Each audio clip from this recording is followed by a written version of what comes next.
All right, hey everybody, welcome back. I hope you're all doing well. Thanks for tuning in. Thanks for hanging out as always. So we're back with some more short form gameplay here. We're testing Vynnset, the new list with the Rosetta pieces.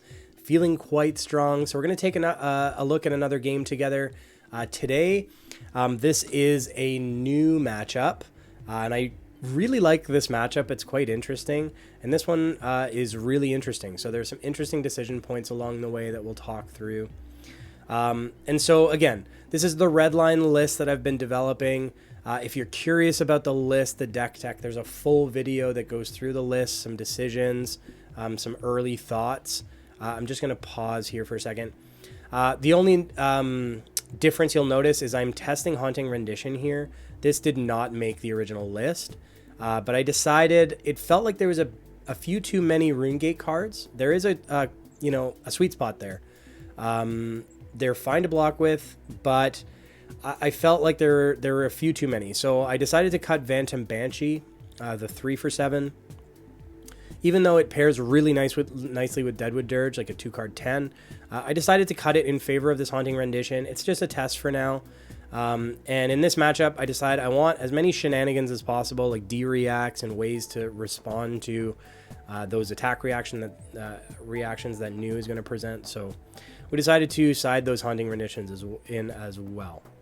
Turn 0 here is simple enough. We don't have a great turn 0, but we decided to banish this Deathly Whale and just sit on this Shadow Puppetry. I don't love the volume of non-attack actions that we're drawing into in the first 2 hands. We saw 1 of our Shadow Puppetries and 2 of our Mauvrion guys, and a Succumb to Temptation. So those are like 4 of our Go Again enablers, like right away. I also kind of hate this Bonds of Agony.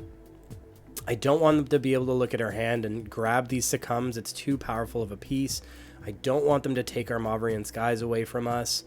I don't really mind if they fill our banner zone with Deathly Whales. It's kind of fine, but I don't love our hand makeup for this attack.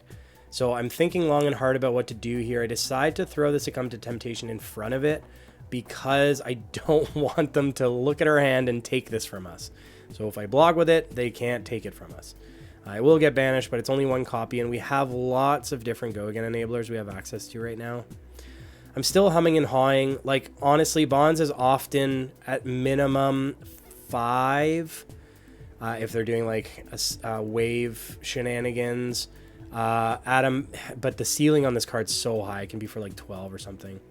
So I'm thinking long and hard how much I want to commit to this block. And this is a questionable decision. I'll admit right away. I decide to way overblock it, give them our only attack action card, which is questionable. But what I'm feeling here in this decision is I'm feeling the pinch of drawing into so many of our Go Again enablers. I don't want to lose them. And so I kind of decide I'm just going to overcommit.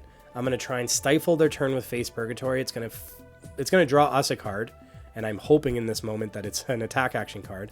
But we do still have our Deathly Whale banked. So I'm basically using this I really don't want you to look at my hand. I'm going to try and make you discard one of your attack reactions and sort of like end it here. Let's just stem the bleeding.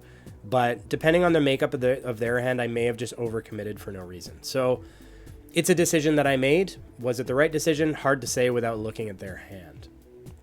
We did get really lucky draw into a second red Deathly Whale, so I'm pretty happy with how that turned out for us. We are still a rune chant short from playing the Deathly Whale, so these are all things that are going through my head right now. But I'm pretty happy being able to hold on to our non-attack actions here. So they are now having to make a decision in terms of what card they are going to discard. So they are choosing a card from hand right now that they have to discard to Face Purgatory. And the fact that they had to think long and hard on it makes me think that they did have some big plans for that turn. So anyways, on Chain Close, they banish our 2 cards, Stealth card. We block Stealth card, so we did get a second Deathly Whale in banish and now a 3rd Deathly Whale in banish. So we're essentially just banking Deathly Whales right now, hoping that we'll be able to roll rune chants, and this is really going to guide my decision making moving forward in this game. So I decided to break Vex and Quillhand because I have Shadow Puppetry here, and because I have these Go Again enablers, I know I can guarantee float rune chance to the next turn. So in this case, I'm playing out the Mob Skies instead of the Shadow Puppetry, because I can just play Deathly Wail with 4 rune chance. Chances are they're going to take at least 1. A Deathly Wail that they kind of have to respect, because if they let it hit, I'm just going to play out another Deathly Wail with the 3 rune chance I make off of Mob Skies on hit. And even if they block it out, so they decide to take all the rune chance there, even if they block this out, which they kind of have to if they don't want me to follow it up with a second Deathly Wail, I get to follow it up with a Flail. I'm really happy to see the hisses here too. I'd rather not see those in hand, because they each represent like 2 defense or attack reactions, which really help to meet the conditions of some of New's attacks. So either way, I'm following up with Flail here so that I lose a life, and I guarantee at least 2 rune chance to float to the next turn. I think if I remember correctly, they decide not to block this, and I'm like, you have 2 battle-worn pieces of equipment here that you should probably just throw under the bus. And they actually realize that after the fact. They rewind. We present the Flail once again, and then they do throw like their Arousing Wave under it, just to block that out. I don't know if they didn't remember maybe that Flail produces a rune chant, but it doesn't really matter if it hits or not, because Whale's going to present or make 2 rune chants for us, which we're really happy about. So now they start their next turn off with a Beckoning Mistblade. I'm looking at our life totals at this point, seeing that we're equivalent. We can't throw the Bloodied Oval under there. I love getting Bloodied Oval value on Beckoning Mistblade. That's what I'm pointing out right here.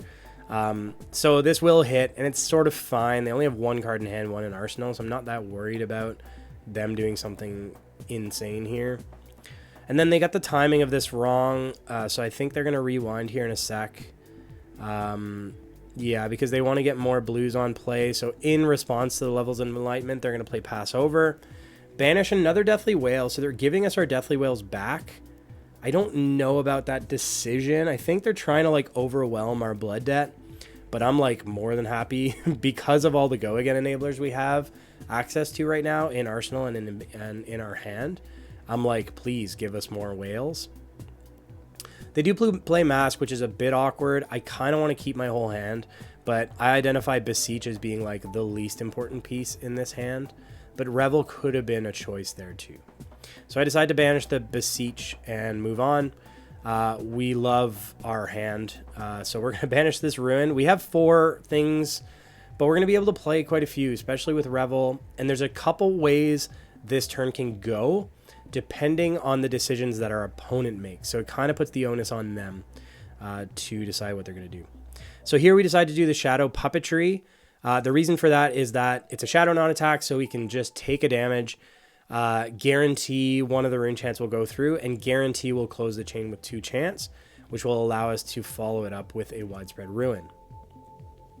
So they're going to have to take this first rune chant because it's unpreventable. They will likely choose to take the next 2, or they might... Nope, they are going to take the next 2. And then it's a big old 7 Go Again on hit. Look at the top of my deck. At this point, it doesn't really matter what we hit on top of deck. We already have enough ammunition in the Banish Zone that I'm probably not likely to want to add anything more to it. So that's all fine and dandy. So they choose to block 3 and maybe D-react here. Yep, get Exacxi. So they don't want it to hit. They don't want us to see the top, but we don't really care in this situation.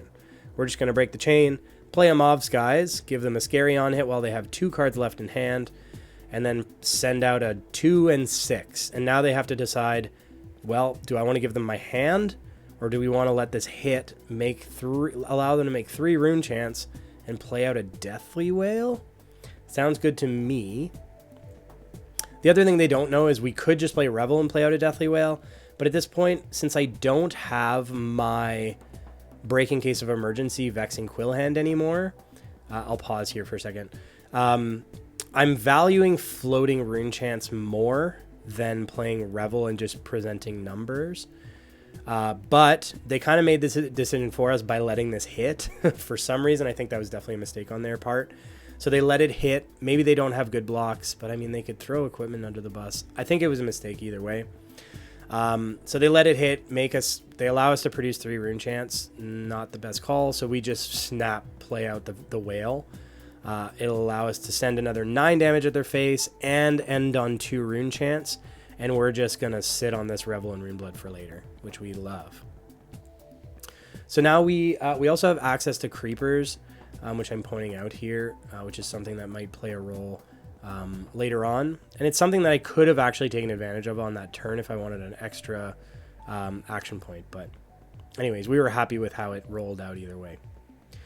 They present another Beckoning Mistblade. We can't block it with Bloodied Oval, so I think we just choose to take it. And we'll see what else. They're playing out a Surgical Extraction, which we really don't want to hit.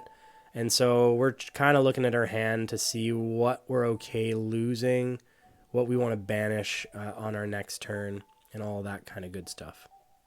So this decision takes me a little while to work out, just what I want to kind of banish at the beginning of my next turn, what I'm okay getting rid of here. So the initial decision here is Funeral Moon, read the runes. So we could banish this Funeral Moon, but so I kind of take it back and I think, well, maybe we're just setting up next turn. I don't really know. I can't remember what I decided to do on our next turn. So I decided instead to block with this Widespread Ruin. We already have enough ammunition in our banish zone, so we don't need another attack in there. So I decided to get rid of that, and our banish target for our next turn will just be Funeral Moon. The main goal there was just to prevent the on-hit of Surgical Extraction. And on this turn, I'm just going to present this Deathly Whale. We banish the Funeral Moon, make a 3rd rune chant, present Whale for 3 and 5. And we still have the Funeral Moon, as well as Bounding. And there's a really interesting line here that since we have Tunic up, in the Redline list, Tunic Resource often just represents a free Creeper's activation. And so that's one way that you can kind of just like look at that card is, or look at that resource, is it just represents a way to activate creepers for free. So they were doing some thinking there. They decided to pitch a Surgical Extraction to prevent those rune chants. And now they're looking at this Deathly Whale, what they want to do about it. They decide to block 3, and I think they decide to take some damage here, which sort of factors into the rest of our turn. But it's not really something that I would have imagined they would play around. So we're happy with that. It hits, which allows us to play Funeral Moon at instant speeds. We activate Tunic, and I have to figure out the timing of this because it's important. So I'm going to pause for a second. I activated Tunic to get the resource. I used the resource to activate creepers, and then I played out the Revel, but then I realized I need to be careful with the timing. So what we have to do actually is play out the Revel, and in response, play out the Funeral Moon at instant speeds, so that the Revel sees that we've already played an attack and a non-attack, so that we can actually get the value on Revel. Like, if I didn't do it in this way, Revel would have just restored our action point. In this case, now, because we play the Funeral Moon at instant speed, Funeral Moon will make us a rune chant. It'll resolve first. Revel will then see that we played a non-attack action and an attack action, and also make us its 4 rune chants. So we'll actually make 5 rune chants here, and restore our action point thanks to Revel and Runeblood. Play out this Swarming Gloomveil for 5 and 4. We've definitely made enough auras to meet all of its conditions. 5 and 4. Plus another 4 from Bounding Demagon. It turned into a very, very good turn. So that the timing on that, keep an eye on that. So Funeral Moon, it was all thanks to them taking damage. If they didn't take any damage there, that wouldn't have been an option for us. And I might have still decided to Creepers in the Revel just to get an action point, because the action point represents another 8 damage in this case. But we were really lucky that they took damage so that we could actually do that shenanigan. Funeral Moon in response, let it resolve and get the rune chant value. They gave us most of their hand to prevent some damage there, so we're happy to just take the 1. The Bloodrot Pox we're not that worried about. Gonna pause because we're going fast. I banish an Eloquent Eulogy, make a rune chant, Vynnset's ability, play out Malefic Incantation. Then we just present Swarming Gloomveil, because Malefic Incantation will restore our rune chant after swarming. And again, I mentioned this in the last video, Malefic Incantation ups the value of Swarming Gloomveil, because when we play Malefic, it is an aura, so that counts towards that. We already made an aura by banishing to Vynnset, and then it makes another aura when we attack. So we've made 3 auras now. We've met all of Swarming Gloomveil's conditions. So if they decide to choose to take damage here, which they do, all of Swarming Gloomveil's abilities are online, including the one that says Arcane cannot be prevented. So I say good game because we have Revel. We have 5 rune chance. They can no longer prevent this Arcane damage, so they're dead just to Arcane, thanks to Swarming Gloomveil.